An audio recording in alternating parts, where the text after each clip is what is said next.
Yeah welcome to KPIS. So మనం నిరంతర సాధన అనే ప్రోగ్రాంలో భాగంగా ఈరోజు ఒక పాలిటీ నుంచి ఒక ప్రశ్నను చూద్దాం. సో ఈరోజు పాలిటీ ప్రశ్న ఏంటంటే, న్యాయ సమీక్ష అనే పదానికి అర్థం ఏమిటి, దాని ప్రాముఖ్యతను వివరించండి.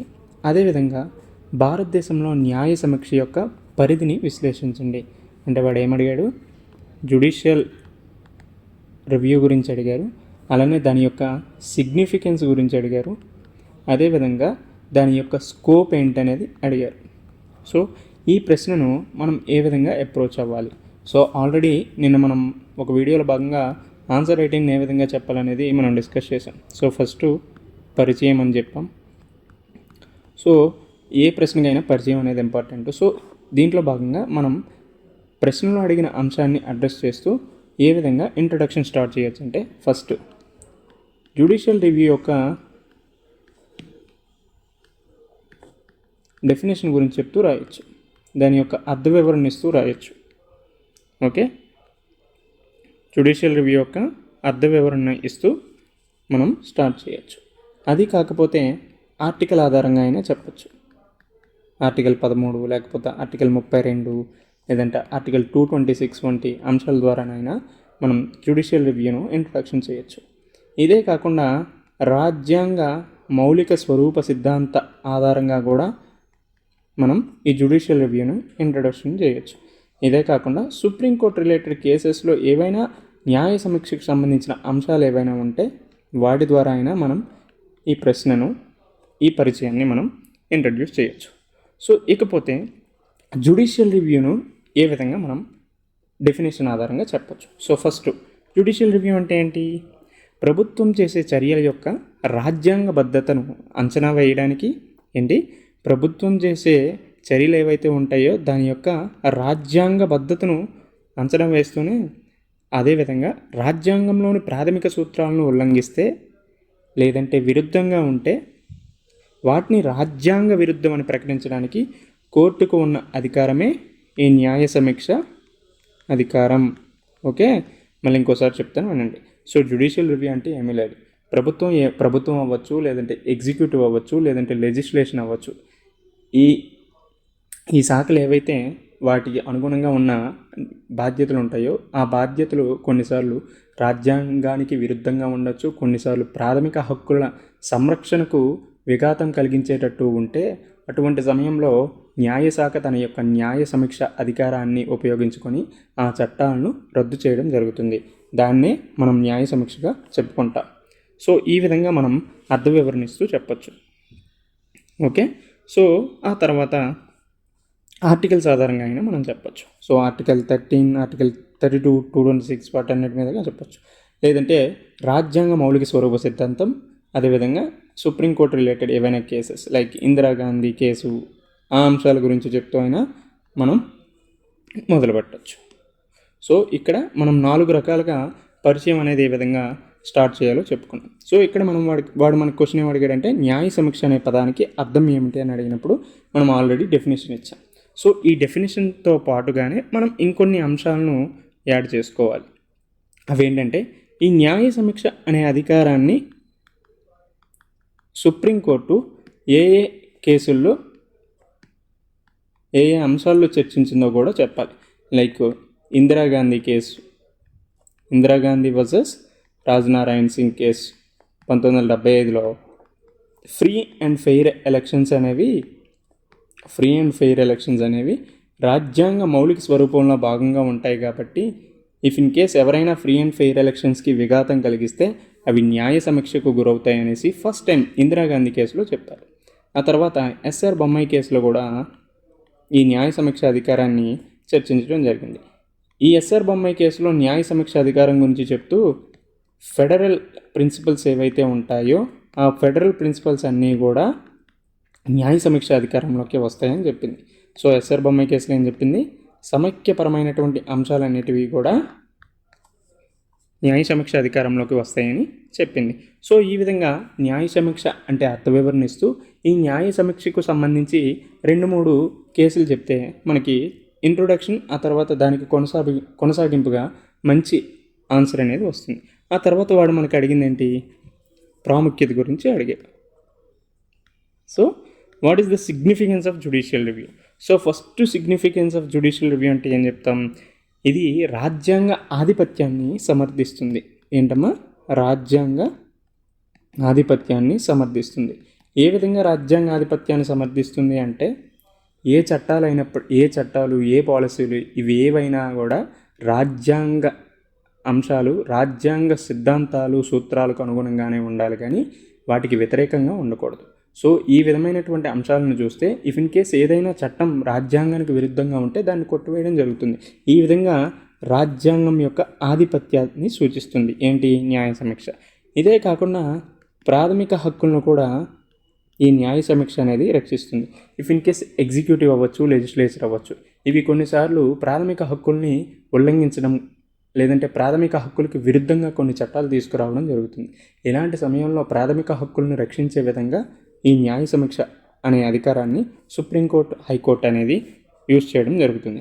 For example, section 66A IT యాక్ట్లో భాగంగా ప్రాథమిక హక్కులకు ఉల్లంఘించే విధంగా కొన్ని ఇవి చేశారు. అదేవిధంగా పుట్టుస్వామి కేసు అవ్వచ్చు. పుట్టుస్వామి కేసు ఏంటి? గోప్యతపరమైనటువంటి హక్కు గురించి ఇందులో చర్చించడం జరిగింది. సో ఈ విధంగా ప్రాథమిక హక్కులను రక్షించడానికి కూడా ఈ న్యాయ సమీక్ష అధికారం అనేది చాలా వరకు యూజ్ అవుతుంది. ఆ తర్వాత సమైక్యపరమైనటువంటి లక్షణాలను కూడా రక్షించడానికి ఈ న్యాయ సమీక్ష అధికారం చాలా వరకు ఉపయోగపడుతుంది. ఓకే, సమైక్యపరమైనటువంటి అంశాలను ఏ విధంగా రక్షించబడుతుందంటే, కేంద్ర రాష్ట్ర ప్రభుత్వాలు తమ యొక్క పరిధుల మేరకు వాళ్ళ అధికారాలు అనేవి ఉంటాయి. ఓకే, ఈ అధికారాలు అనేవి కొన్నిసార్లు కేంద్రం యొక్క ఆధిపత్యం చెలాయించడం జరుగుతుంది. ఎందుకంటే మన భారత రాజ్యాంగం సమైక్య తరహాతో కూడినటువంటి ఏకకాంధ్ర లక్షణాలు కలిగి ఉండటం వల్ల కేంద్ర ప్రభుత్వం యొక్క జోక్యం రాష్ట్రాల మీద ఎక్కువగా ఉంటుంది. ఇలాంటి సమయంలో చాలా వరకు న్యాయ సమీక్ష అధికారాన్ని వినియోగించి సమైక్య భావాన్ని రక్షించడం జరుగుతుంది. ఫర్ ఎగ్జాంపుల్, మనం ఇక్కడ ఎస్ఆర్ బొమ్మాయి కేసు గురించి చెప్తే వాల్యూ యాడెడ్గా ఉంటుంది. ఓకే, ఆ తర్వాత చెక్స్ అండ్ బ్యాలెన్సెస్గా కూడా ఇది ఉపయోగపడుతుంది. చెక్స్ అండ్ బ్యాలెన్సెస్గా ఏ విధంగా ఉపయోగపడుతుందంటే, సో మన రాజ్యాంగంలో అధికారాల విభజన అనే అంశం గురించి చాలా చక్కగా విభజించడం జరిగింది. సో ఇక్కడ శాసనశాఖ పని శాసనశాఖ చేస్తుంది, కార్యనిర్వాహక శాఖ అది చేస్తుంది. ఆ తర్వాత న్యాయ శాఖ అనేది తనకు అనుకూలంగా తన యొక్క విధి విధానాలను రూపొందించుకొని అధికారాలను చెలాయించడం జరుగుతుంది. సో ఈ అధికారాల విభజన కొన్నిసార్లు ఒకదాని మీద ఒకటి వచ్చి ప్రాథమిక హక్కులను ఉల్లంఘించడం జరుగుతుంది. ఇలాంటి సమయంలో ఈ సపరేషన్ ఆఫ్ పవర్స్కి చెక్స్ అండ్ బ్యాలెన్సెస్గా ఉపయోగించడానికి న్యాయ సమీక్ష అధికారం అనేది చాలా వరకు ఉపయోగపడుతుంది. ఆ తర్వాత న్యాయశాఖ యొక్క స్వాతంత్రతను రక్షించడానికి కూడా చాలా వరకు ఉపయోగపడుతుంది. సో కొన్నిసార్లు న్యాయశాఖ స్వాతంత్రాన్ని దెబ్బతీసే విధంగా పార్లమెంటు లేకపోతే ఎగ్జిక్యూటివ్ ఏ విధమైనటువంటి చర్యలు తీసుకున్నప్పుడు ఈ న్యాయ సమీక్ష అధికారాన్ని ఉపయోగించడం జరుగుతుంది. ఫర్ ఎగ్జాంపుల్ ఏం చెప్తాం? నేషనల్ జ్యుడిషియల్ అపాయింట్మెంట్ కమిషన్ను మనం ఎగ్జాంపుల్గా చెప్తే చాలా బాగుంటుంది. ఆ తర్వాత చట్టం యొక్క హేతుబద్ధత గురించి చెప్తుంది. చట్టం యొక్క హేతుబద్ధత, రేషనాలిటీ గురించి చెప్తుంది. ఇఫ్ ఇన్ కేస్ ఆ చట్టంలో ఏదైనా అహేతుకత విభజనలు ఉండటం, హేతుబద్ధంగా లేకపోతే ఆ చట్టంలో కొన్ని తర్కబద్ధ విధానాలను తీసుకొచ్చే విధంగా ఈ న్యాయ సమీక్ష అధికారం అనేది ఉపయోగపడుతుంది. ఇదే కాకుండా ఇఫ్ ఇన్ కేస్ ఏదైనా కార్యనిర్వాహక శాఖ తమ యొక్క అధికారాన్ని దుర్వినియోగం చేసేటప్పుడు ఈ అధికార దుర్వినియోగాన్ని తగ్గించే విధంగా కూడా మనకి న్యాయ సమీక్ష అధికారం అనేది ఉపయోగపడుతుంది. ఇదే కాకుండా కొన్నిసార్లు అంతిమ అధికారాలు, ఎక్కువ అధికారాలు కార్యనిర్వాహక వర్గానికి ఉండటం వల్ల అది ఏం జరుగుతుంది? కార్యనిర్వాహక వర్గానికి ఎక్కువగా అధికారాలు ఉండటం వల్ల అది నియంతృత్వ పోకడలను అనుసరించడం జరుగుతుంది. ఈ నియంతృత్వ పోకడలను అనుసరించడం వల్ల చాలా వరకు ప్రజాస్వామ్యం విఘాతం అనేది ఏర్పడుతుంది. దీన్ని నిరోధించడానికి న్యాయ సమీక్ష అనే అధికారం ఉపయోగపడుతుంది. ఫర్ ఎగ్జాంపుల్, ఎమర్జెన్సీ టైంలో చాలా వరకు ఆనాటి గవర్నమెంటు చాలా వరకు నియంతృత్వ ధోరణిని ఏర్పాటు చేసింది. అలాంటి టైంలో చాలా వరకు న్యాయ సమీక్ష అధికారాలను ఉపయోగించి సుప్రీంకోర్టు ప్రాథమిక హక్కుల్ని చాలా వరకు రక్షించడం జరిగింది. సో ఈ విధంగా న్యాయ సమీక్ష అధికారాన్ని మనం ఈ విధంగా చూడవచ్చు. సో దాని యొక్క ప్రాముఖ్యతను మనం ఈ విధంగా చెప్పచ్చు. సో వాడు మనకి ఇంకేం క్వశ్చన్లు అడిగాడు చూడండి. సో న్యాయ సమీక్ష అనే పదానికి అర్థం ఏమిటి, ఆ తర్వాత దాని ప్రాముఖ్యతను వివరించండి అన్నాడు. ఆ తర్వాత భారతదేశంలో న్యాయ శాఖ యొక్క పరిధిని చెప్పండి అని చెప్పాడు. సో దాని పరిధి ఏంటో మనం ఒకసారి చూద్దాం. So what is the scope of judicial review? స్కోప్కి వచ్చేసరికి మనకి ఏదైనా ప్రాథమిక హక్కుల ఉల్లంఘన జరిగేటప్పుడు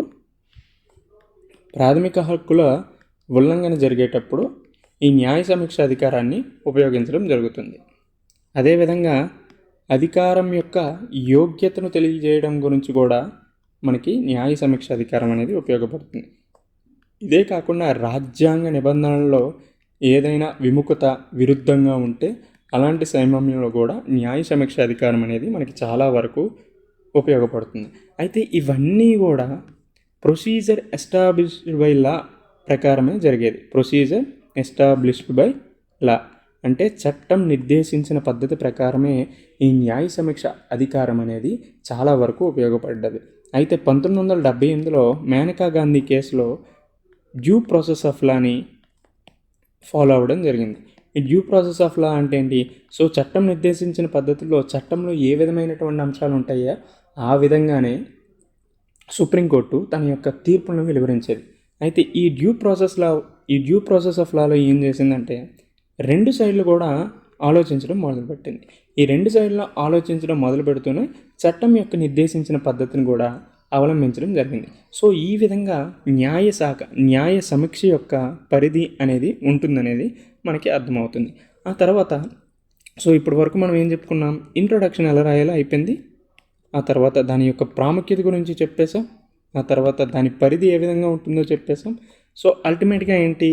కన్క్లూషన్. సో ముగింపు ఏ విధంగా ఉండాలంటే, సో వీలైతే మీకు ఏది గుర్తు రానప్పుడు మొత్తం ఏదైతే బాడీలో విషయంలో చెప్పామో అదంతా కూడా సమ్మరైజ్ చేసి చెప్పండి. ఏం సమ్మరైజ్ చేసి చెప్తాం? సో రాజ్యాంగ ఔన్నత్యాన్ని అదేవిధంగా ప్రాథమిక హక్కుల రక్షణను, రాజ్యాంగ ఔన్నత్యాన్ని, ప్రాథమిక హక్కుల పరిరక్షణను, అలానే సమైక్య సమతౌల్యతను తీసుకొచ్చేయడానికి ఈ న్యాయ సమీక్ష అధికారం అనేది చాలా విధంగా ఉపయోగపడుతుంది. అదేవిధంగా భారత ప్రజాస్వామ్యానికి ఈ న్యాయ సమీక్ష అధికారం అనేది మూల స్తంభం వంటిది అని చెప్పవచ్చు. సో ఆ విధంగా మనం కన్క్లూజన్ చేస్తే చాలా వరకు జ్యుడిషియల్ రివ్యూకి సంబంధించినటువంటి ప్రశ్నలు ఏ విధంగా ఇచ్చినా మనం ఈజీగా రాయొచ్చు. వీటితో కాకుండా కొన్ని వాల్యూ యాడెడ్ పాయింట్స్ అనేది చెప్తాను. సో అవి కూడా గమనించండి. సో అది మనకి ఎగ్జామ్లో చాలా వరకు యూజ్ అవుతుంది, right? So value added points అంటే ఏం చెప్తామంటే, సో ఫస్ట్ జ్యుడిషియల్ రివ్యూకి సంబంధించిన న్యాయ సమీక్షకి సంబంధించినటువంటి ఆర్టికల్స్ని గుర్తుపెట్టుకోండి. సో ఇది మనం ఇంట్రడక్షన్లో రాయడానికి చాలా వరకు యూజ్ అవుతుంది. సో ఎగ్జాంపుల్ 13, 32, 226, 131 నుంచి 136, 142, 143 ఇవన్నీ కూడా న్యాయ సమీక్షకు సంబంధించినటువంటి ఆర్టికల్స్గా మనం చెప్పుకోవచ్చు. అదే కాకుండా పబ్లిక్ ఇంట్రెస్ట్ లిటిగేషన్ అనేది కూడా న్యాయ సమీక్ష అధికారము, అలానే న్యాయ శాఖ క్రియాశీలతకు సంబంధించిన అంశంగా మనం చెప్పుకోవచ్చు. సో ఈ విధమైనటువంటి వీటిని కూడా మనం గుర్తుపెట్టుకోవాలి. ఇదే కాకుండా లాస్ట్ ఇయర్ ఏపీపీఎస్సి గ్రూప్ 1లో ఏం క్వశ్చన్ అడిగానంటే సయ్యద్ అహ్మద్ కద్రీ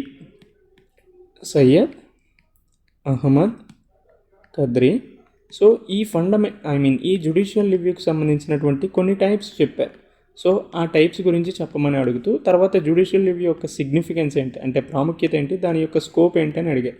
సో సయ్యద్ అహ్మద్ కద్రీ ఏ విధమైనటువంటి రకాలు చెప్పారంటే, ఫస్ట్ లెజిస్లేటివ్ ఆధారంగా, ఆ తర్వాత పరిపాలనాపరమైనటువంటి అంశాల ఆధారంగా, ఆ తర్వాత రాజ్యాంగ సవరణల ఆధారంగా 3 రకాలుగా జ్యుడిషియల్ రివ్యూను, న్యాయ సమీక్షను విభజించడం జరిగింది. సో ఈ విధంగా మనం ఇంట్రడక్షన్లో అయినా ఈ సయ్యద్ అహ్మద్ కద్రీ గారి గురించి కూడా రాయొచ్చు. అదే కాకుండా ఈ న్యాయ సమీక్ష అధికారంలో ఉన్నటువంటి సమస్యలు, సవాళ్ళు ఏంటి అనే అంశాన్ని కూడా మనం ఇక్కడ చర్చిస్తే, ఫస్ట్ ఇది ఏం చేస్తుంది? యాక్చువల్లీ మనకి సపరేషన్ ఆఫ్ పవర్స్ ఉంది. ఈ సపరేషన్ ఆఫ్ పవర్స్లో ఎవరి పని వాళ్ళు చేయాలి. కానీ న్యాయ సమీక్ష లేకపోతే న్యాయశాఖ క్రియాశీలత వల్ల ఏమవుతుందంటే లెజిస్లేటివ్ అండ్ ఎగ్జిక్యూటివ్ ఫంక్షన్స్లో కూడా జ్యుడిషియరీ అనేది ఇంటర్ఫియరెన్స్ అవుతుంది. దీనివల్ల ఈ అధికార విభజన అనే దానికి విఘాతం కలుగుతుంది. సో ఇది అధికార విభజన సూత్రానికి వ్యతిరేకంగా కూడా ఉంది.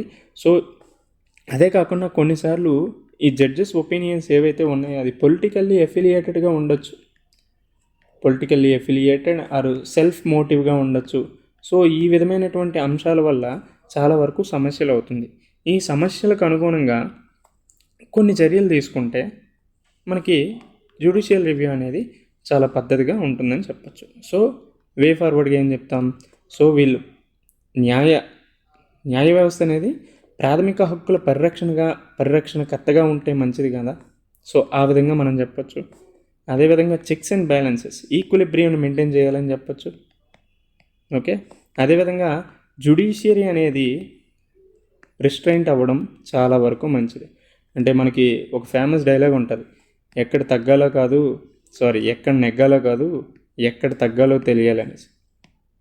సో ఆ విధంగా జ్యుడిషియరీ అనేది ఉంటే ఈ మూడు శాఖల మధ్య సరైనటువంటి కోఆపరేషన్ ఉండటం వల్ల ప్రజాస్వామ్యం అనేది పరిఢవిల్లుతుంది అని మనం చెప్పచ్చు.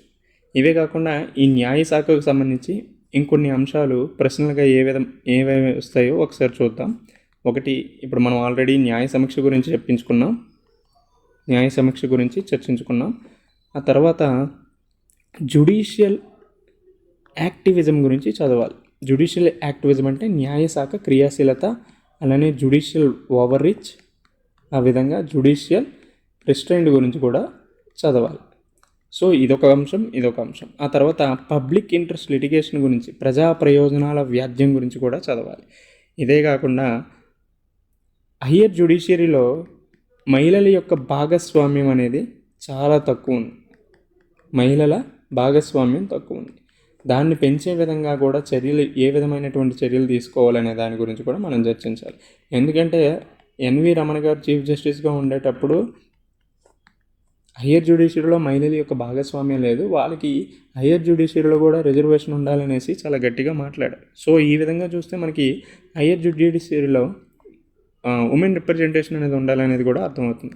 అదేవిధంగా న్యాయ వ్యవస్థలో ప్రధానమైనటువంటి లోపం ఏంటంటే పెండింగ్ కేసెస్. దాదాపు 5 కోట్లకు పైగానే ఈ పెండింగ్ కేసెస్లు ఉన్నాయి. సో ఈ విధమైనటువంటిది కూడా చూడాలి. ఇదే కాకుండా మేజర్గా న్యాయ శాఖలో పారదర్శకత లోపం అనేది చాలా వరకు ఉన్నది. ఇదే మేజర్ డిబేట్ అనేది ఎప్పటి నుంచో నడుస్తుంది. సో దీన్ని బేస్ చేసుకుంటే మనం కొలీజియం వ్యవస్థ గురించి, ఎంజాక్ వ్యవస్థ గురించి మనం చదువుకోవాలి.